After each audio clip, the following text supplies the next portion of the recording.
امام حسین رضی اللہ تعالیٰ عنہ جب شہید ہو جاتے ہیں تو شہید ان کا ظلم اور بڑھ جاتا ہے، ان کا ظلم اور بڑھ جاتا ہے، ان کا ظلم اور بڑھ جاتا ہے۔ حضرت امام حسین رضی اللہ تعالیٰ عنہ اور تمام مجاہدین کے جو جسم ہوتے ہیں ان تمام جسموں سے ان کے سر کو الگ کر لیا جاتا ہے، ان تمام جسموں سے سروں کو الگ کر لیا جاتا ہے۔ عزیزان محترم، سر کو الگ کرنے کے بعد میں یہی نہیں کہ سر کو الگ کر لیا جاتا ہے، سروں کو جب الگ کر لیا جاتا ہے تو سروں کو الگ کرنے کے بعد پھر گھوڑے دوڑائے جاتے ہیں، میدان میں گھوڑے دوڑتے ہیں، اور یہ میدان میں گھوڑے دوڑتے دوڑتے دوڑتے دوڑتے تمام شہداء کی لاشوں کو بالکل چکنا چور کر دیتے ہیں، یہاں تک کہ ہڈیاں بکھر جاتی ہیں، یہاں تک کہ ہڈیاں ٹوٹ جاتی ہیں۔ یہ ظالم اسی پر بس نہیں کرتے ہیں، اب رسول کریم صلی اللہ علیہ وسلم کی گھر کی شہزادیوں کی طرف رخ کرتے ہیں اور ان کے خیموں میں آگ لگا دی جاتی ہے۔ ایک خیمے میں آگ لگائی جاتی ہے، پردہ نشین خواتین دوسرے خیمے میں پہنچ جاتی ہیں،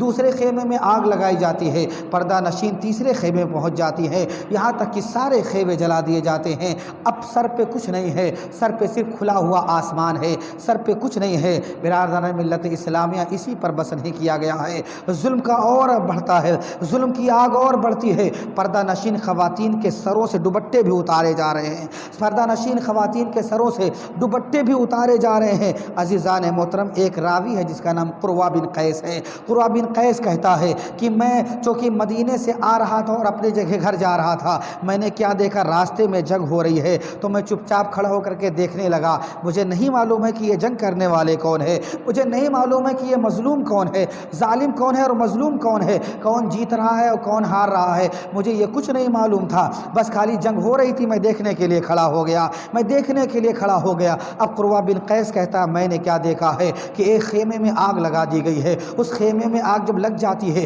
تو ایک چھوٹی سی بچی کے دامن میں بھی آگ لگ جاتی ہے۔ مجھے ترس آ گیا، مجھے رحم آ گیا، اور میں نے سوچا کہ چھوٹی سی بچی ہے، کیونکہ اس کی عمر 6 سال ہے، کم سے کم اس 6 سال کی بچی کے دامن میں جو آگ لگی ہوئی ہے وہ جلدی سے میں بجھا دوں، اس نیت سے میں آگے بڑھا، مگر وہ بیٹی تڑپ کر کے کہتی خبردار میرے قریب نہ آنا، خبردار میرے قریب نہ آنا، اس لیے کہ میں حسین کی بیٹی سکینہ ہوں، میں حسین کی بیٹی سکینہ ہوں، میرے دامن میں ہاتھ نہ لگانا، میرے دامن میں ہاتھ نہ لگانا، میرے قریب نہ آنا۔ اب قروہ بن قیس کہتا ہے کہ جیسے اس نے اتنا کہا، جیسے اتنا کہا کہ میں حسین کی بیٹی سکینہ ہوں، مجھے ساری بات سمجھ میں آ گئی کہ یہ ظالم کون ہے، مظلوم کون ہے، کون قتل کرنے والا ہے اور مقتول کون ہے، کس کے اوپر ظلم کیا جا رہا ہے اور کون ظلم کر رہا ہے، یہ سب کچھ میں بآسانی سمجھ گیا۔ عزیزان محترم، اب قروہ بن قیس کہتا ہے اے شہزادی، میں ہاتھ اٹھا کر کے آپ سے عرض کرتا ہوں کہ میں آپ کے نانا مصطفیٰ علیہ السلام کا غلام ہوں، آپ کے باپ حضرت حسین کا غلام ہوں،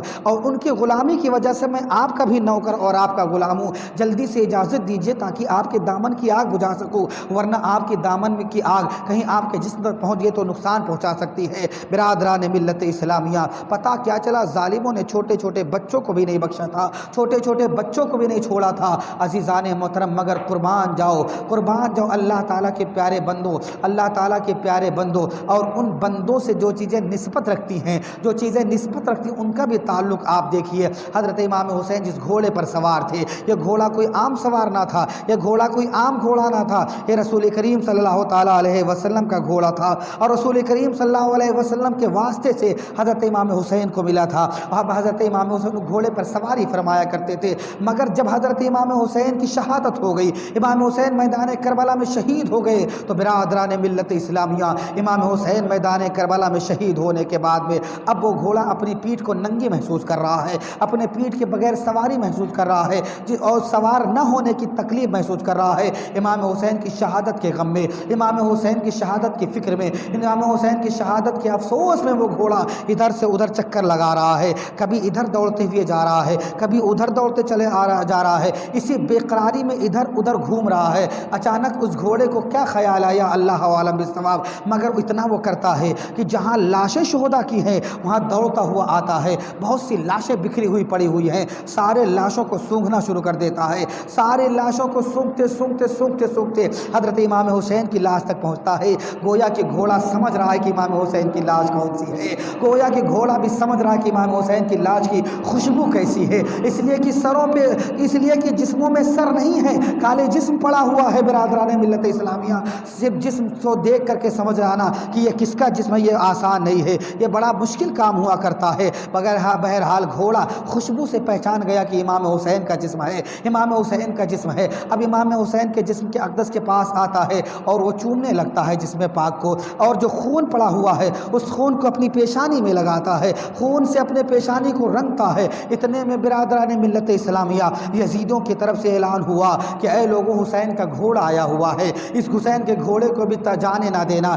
اس کو بھی گرفتار کر لیا جائے، پکڑ لیا جائے۔ برادران ملت اسلامیہ، اب چاروں طرف سے گھوڑوں کو، اس گھوڑے کو پکڑنے کے لیے یہ ہزاروں یزیدی گھوڑے موجود ہیں۔ برادران ملت اسلامیہ، یزیدی گھوڑے چاروں طرف سے موجود ہیں اور امام حسین کے گھوڑے کو پکڑنے کے لیے تیار ہے، مگر کوئی پکڑ نہیں پا رہا ہے۔ عزیزان محترم، آپ اندازہ لگائیے رسول کریم صلی اللہ علیہ وسلم کے جسم سے، رسول کریم صلی اللہ تعالیٰ علیہ وسلم جس سواری پہ سوار ہو جائیں، امام حسین جس سواری پہ سوار ہو جائیں، اس سواری کی طاقت کا اندازہ کیا ہوتا ہے؟ اس سواری کی طاقت کا اندازہ یہ ہوتا ہے کہ یزیدی لشکر حضرت امام حسین کو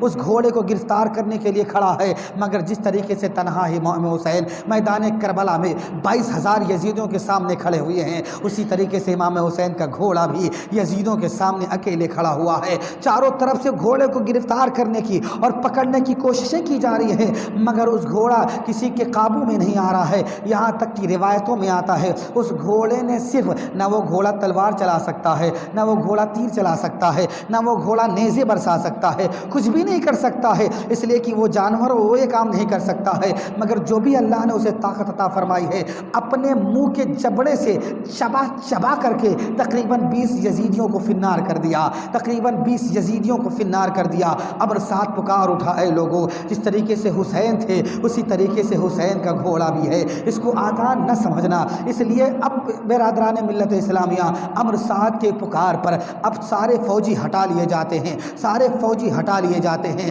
اب فوجی کو ہٹانے کے بعد میں اس گھوڑے کو قابو میں کرنے کے لیے یزیدی اپنے گھوڑے بھیج دیتے ہیں، تقریباً 100 سے زائد گھوڑے بھیج دیے گئے ہیں۔ اب 100 گھوڑے ایک طرف ہیں اور امام حسین کا گھوڑا ایک طرف ہے، اب گھوڑوں کا مقابلہ ہو رہا ہے۔ برادران ملت اسلامیہ، روایتیں کہتی ہیں تقریباً 9 گھوڑوں کو اس گھوڑے نے بھی قتل کر دیا، اس گھوڑے نے بھی 9 گھوڑوں کو قتل کر دیا۔ برادران ملت اسلامیہ، اب امر ساتھ دوبارہ پکار اٹھتا ہے، اے لوگوں، گھوڑوں کو بھی ہٹا لو، گھوڑوں کو بھی ہٹا لو، کم سے کم دیکھا تو جائے کہ حسین کا گھوڑا کرتا کیا ہے، کم سے کم دیکھا تو جائے حسین کا گھوڑا کرتا کیا ہے۔ برادران ملت اسلامیہ، اب وہ گھوڑا پھر دوبارہ حضرت امام حسین کے لاش پر پہنچتا ہے، امام حسین کے جنازے تک پہنچتا ہے اور اپنے سر کو امام حسین کے خون میں رنگتا ہے، اور رنگنے کے بعد میں پھر خیمے کی طرف جاتا ہے۔ ابھی خیمے والوں کو، عورتوں کو یہ معلوم نہیں ہے کہ امام حسین شہید ہو گئے ہیں، اس لیے کہ خیمہ کافی دور لگا ہوا تھا، کہ جس کی وجہ سے کربلا کا منظر صاف نظر نہیں آ رہا تھا۔ برادران ملت اسلامیہ، مگر وہ گھوڑا دوڑتا ہوا خیمے کی طرف جاتا ہے۔ جب خیمے کی طرف جاتا ہے تو پردہ دار خواتین چیخ اٹھتی ہے، حضرت سیدہ پکار اٹھتی ہیں کہ میرے بابا جان کہاں چلے گئے ہیں؟ اے گھوڑے، کم سے کم یہ تو بتا دے، ہمارے بابا جان تیرے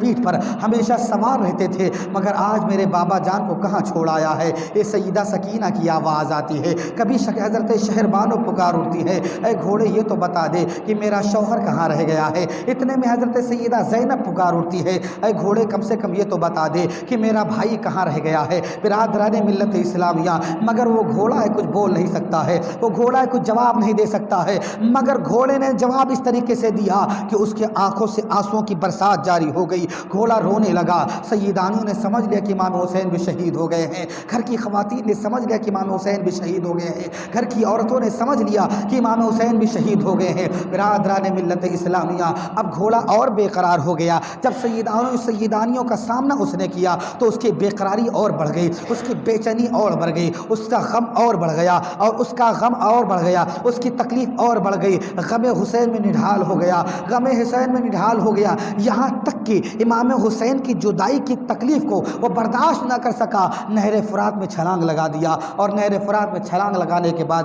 اس گھوڑے نے امام حسین کی محبت میں اپنی جان دے دی۔ عزیزان محترم، اگر آپ سننا چاہتے ہو تو سنو، ان ظالموں کا ظلم آپ دیکھیے اور اللہ تعالیٰ کی قدرت دیکھیے، اللہ تعالیٰ کی قدرت دیکھیے۔ امام حسین کی جب شہادت ہوئی، دوپہر کا وقت ہے، مگر دوپہر میں اندھیرا چھا گیا، دوپہر میں اندھیرا چھا گیا، اور ایسا اندھیرا کہ آسمان میں تارے نظر آنے لگے، ایسا اندھیرا چھا گیا، آسمان میں تارے نظر آنے لگے۔ یہی نہیں برادران ملت اسلامیہ، آسمان سے کئی دن تک خون کے بوندوں کی برسات ہوتی رہی، خون کے بوندوں کی برسات ہوتی رہی۔ یہ حضرت امام حسین کی شہادت ہے۔ یہی نہیں، اور آگے بڑھتا ہوں میں، ملک شام میں جس پتھر کو بھی ہٹایا جاتا اس پتھر کے نیچے سے تازہ خون نکلتا تھا۔ علامہ جلال الدین سیوطی کہتے ہیں، ایک بڑی پیاری بات انہوں نے ارشاد فرمائی ہے، کہا اے لوگو، جب ہم 3 دن امام حسین کا ذکر مناتے ہیں تو مجھ پر تم اعتراض کرتے ہو،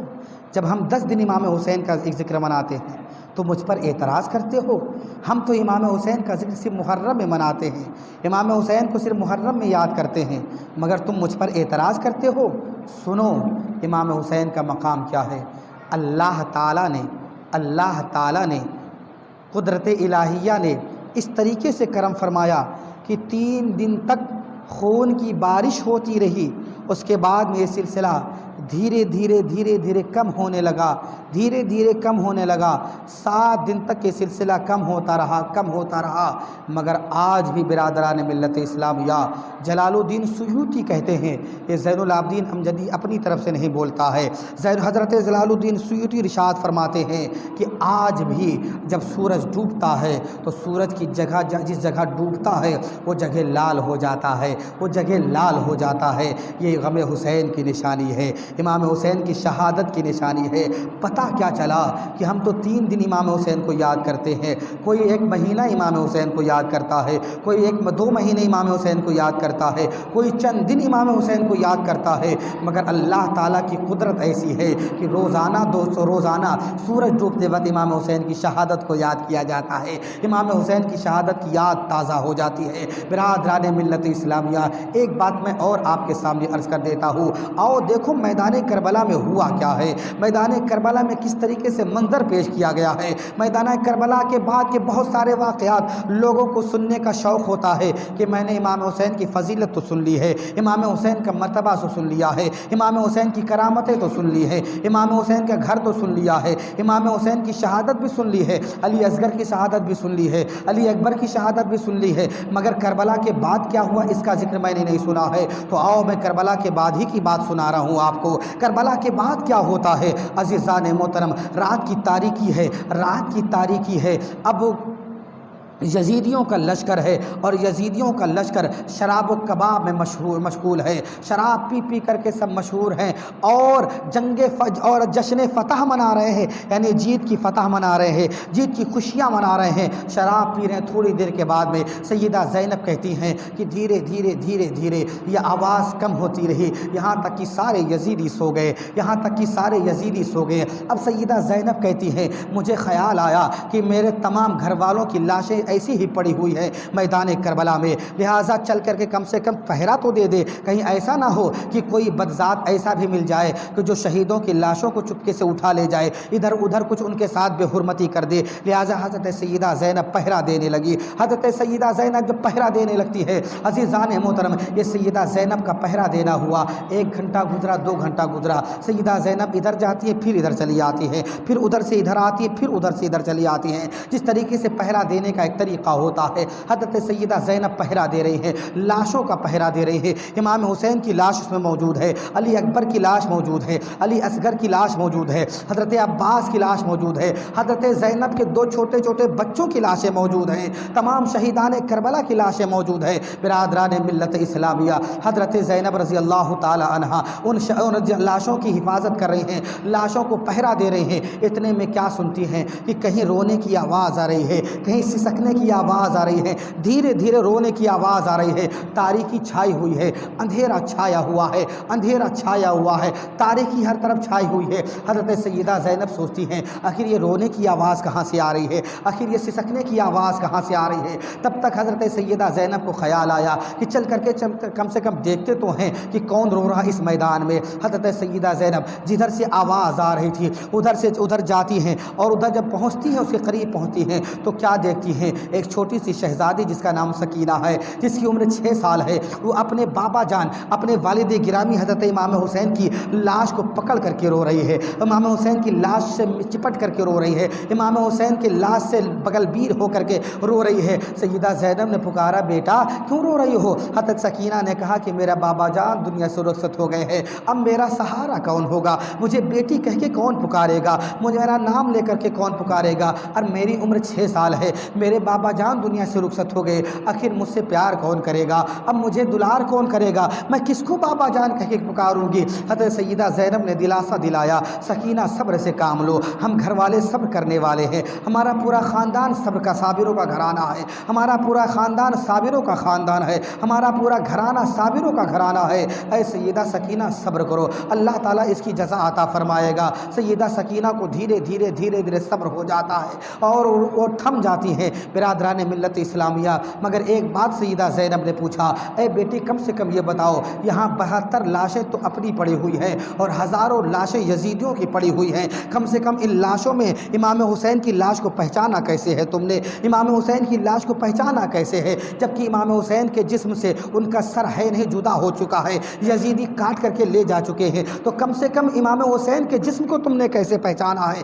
امام حسین کے جسم کو کیسے پہچانا ہے؟ حضرت سکینہ نے جواب دیا، پھوپھی جان معاملہ یہ ہے، اے میری پھوپھی جان معاملہ یہ ہے، معاملہ اس طریقے سے ہے، معاملہ یہ ہے کہ میں خیمے میں آرام کر رہی تھی، تب تک مجھے خیال آیا کہ میرے بابا جان دنیا سے رخصت ہو گئے ہیں، تو کم سے کم ان کے جنازے کو دیکھاؤں، کم سے کم ان کے جسم کو دیکھاؤں، کم سے کم ان کے جسم کو اپنی زیارت تو کر لوں۔ یہ سوچ کر کے سیدہ سکینہ کہتی ہیں کہ میں قریب میں آ گئی، مگر اندھیرا چاروں طرف سے چھایا ہوا ہے، اندھیرا چاروں طرف سے چھایا ہوا ہے، نظر نہیں آ رہا ہے سارا معاملہ، ساری چیزیں صاف نظر نہیں آ رہی ہیں، پھر ہزاروں کی لاشیں ہیں، اب وہ ان لاشوں میں امام حسین کی لاش کو تلاش کرنا یہ مشکل ہو رہا تھا۔ میرے بابا جان کی لاش کون سی ہے میں یہ تلاش نہیں کر پا رہی تھی، مگر میرے دل نے کہا، اے سکینہ اپنے بابا جان کو پکارو تو صحیح، اپنے بابا جان کو آواز تو دو، جس طریقے سے زندگی میں پکارا کرتی تھی، جس طریقے سے زندگی میں آواز دیا کرتی تھی۔ حضرت سیدہ سکینہ کہتی ہیں کہ میں نے وہیں سے دور ہی سے پکار کر کے کہا، اے میرے بابا جان، جب آپ میں پکارا کرتی تھی تو آپ فوراً دوڑ کر کے میرے پاس آ جایا کرتے تھے، اے میرے بابا جان، میں چیختی تھی تو آپ کا دل بے قرار ہو جایا کرتا تھا، اے میرے بابا جان، اب جب بھی میں پکارتی تھی تو فوراً آپ مجھے چوم لیا کرتے تھے، گود میں لیے کرتے تھے۔ اے بابا جان، مجھے معلوم ہے کہ آج آپ کے جسم اقدس سے آپ کا سر جدا کر لیا گیا ہے، آپ کے جسم پہ آپ کا سر نہیں ہے اور آپ کو شہید کر دیا گیا ہے، مگر میرے بابا جان کم سے کم بتائیے تو صحیح، یہ سکینہ آپ کے جسم سے ملنا چاہتی ہے، آپ کی بیٹی آپ کے قریب آنا چاہتی ہے، آپ کی بیٹی آپ سے ملنا چاہتی ہے، آپ کی بیٹی آپ سے بغل گیر ہونا چاہتی ہے۔ اے میرے بابا جان، کم سے کم کرم فرما دیجئے، کرم فرما دیجئے، آج بیٹی کی آواز سن لیجئے، آج بیٹی کی آخری سوال کا آخری جواب دے دیجئے۔ بابا جان کم سے کم بتائیے تو صحیح، ان لاشوں میں آپ کو پہچانوں کیسے؟ ان لاشوں میں آپ کو میں پہچانوں کیسے؟ آپ کے قریب اگر میں آنا چاہوں تو آؤں کیسے؟ اے میرے بابا جان، کم سے کم سیدہ سکینہ پر آپ نوازش آز کر دیجئے، میدان کربلا میں کر دیجئے۔ تب تک برادران ملت اسلامیہ اسی لاش سے جواب آتی ہے، آواز آتی ہے، بیٹی سکینہ میں یہاں ہوں، تم ادھر چلی آؤ، اے بیٹی سکینہ میں ادھر ہوں، میں یہاں چلی آؤ۔ برادران ملت اسلامیہ، راوی کہتا ہے امام حسین کے جسم کے ساتھ ان کا سر نہیں ہے، امام حسین کی روح بھی نہیں ہے، امام حسین تو شہید ہو چکے ہیں، مگر جسم اقدس سے آواز آتی ہے، اے بیٹی سکینہ ادھر آ جاؤ، اے بیٹی سکینہ ادھر آ جاؤ، اے بیٹی سکینہ ادھر آ جاؤ، میں یہاں ہوں۔ حضرت سیدہ سکینہ کہتی ہیں، اے پھوپھی جان سے حضرت زینب، اے زینب پھوپھی جان رضی اللہ تعالی عنہا، بس یہی آواز سن کر کے میں اپنے بابا جان کے قریب آ گئی اور بابا جان کے قریب آ کر کے میں نے ان کے جسم کو چومنا شروع کر دیا، میں نے ان کے جسم کو بوسہ لینا شروع کر دیا، میں اپنے بابا جان کے جسم سے لگ گئی ہوں اور چپٹ گئی ہوں اور بابا جان کے جسم میں چپک گئی ہوں۔ حضرت سیدہ زینب نے سمجھائی حضرت سکینہ کو، بیٹی ہٹ جاؤ، اس لیے کہ ہم لوگ اگر صبر نہیں کریں گے تو دنیا میں پھر کون صبر کرے گا، پھر صبر کیسے ہوگا، دنیا کیسے کون جانے گی۔ لہٰذا برادران ملت اسلامیہ، حضرت سیدہ سکینہ رضی اللہ تعالی عنہا کو بھی ترس آتا کو ان کو بھی تھوڑا سا دل بھر آتا ہے، سکون مل جاتا ہے۔ حضرت زینب رضی اللہ تعالی عنہا واپس چلی آتی ہے، صبح ہو جاتی ہے۔ اب صبح کا جب وقت ہوتا ہے برادران ملت اسلامیہ، پھر ظالموں کا ظلم شروع ہوتا ہے، پھر ظالموں کا ظلم شروع ہوتا ہے۔ اب 10 محرم ختم ہو گیا، 11 محرم آ گیا ہے۔ ظالموں کا ظلم اس طریقے سے شروع ہوتا ہے کہ ان ظالموں نے برادران ملت اسلامیہ، ان ظالموں نے اپنے تمام ساتھیوں کی لاشوں کو اکٹھا کر کے ان کو جنازہ پڑھا، نماز جنازہ بھی پڑھی، اور نماز جنازہ پڑھنے کے بعد انہیں دفنایا بھی، مگر امام حسین کا لاش ایسے ہی پڑا رہا، علی اکبر کی لاش ایسے پڑی رہی، علی اصغر کی لاش ایسے پڑی رہی، تمام شہدائے کربلا کی نبی کے گھر والوں کی لاشیں ایسی پڑی رہی، وہ ایسی پڑی رہ گئی۔ برادران ملت اسلامیہ اس کے بعد جب شام ہو جاتی ہے، یہ لشکر حضرت امام حسین کے گھر والوں کو اس طرح سے ظلم کرتا ہے کہ حضرت امام زین العابدین رضی اللہ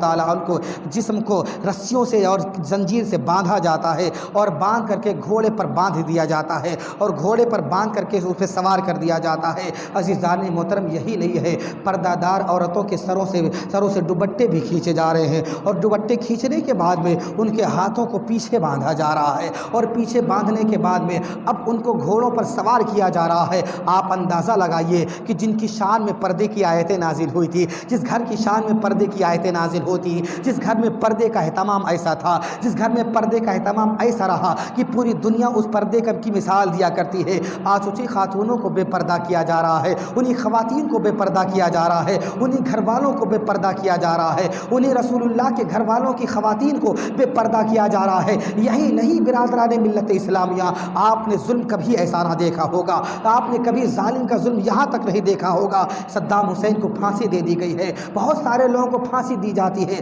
ہم اخبارات میں پڑھتے رہتے ہیں، نیوز میں سنتے رہتے ہیں، مگر ایسی مثال کہیں نہیں ملتی ہے کہ جب ظالم مظلوم کو قتل کر دیتا ہے، جب مظلوم شہید ہو جاتا ہے، مظلوم کی دور دنیا سے رخصت ہو جاتی ہے، مگر برادران ملت اسلامیہ، ان یزیدیوں نے، امر سعد کے کتوں نے، امر سعد نے، ابن زیاد کے کتوں نے، یزید کے سپاہیوں نے حضرت رسول کریم صلی اللہ علیہ وسلم کے گھر کے نمازوں کے ساتھ ایسا ظلم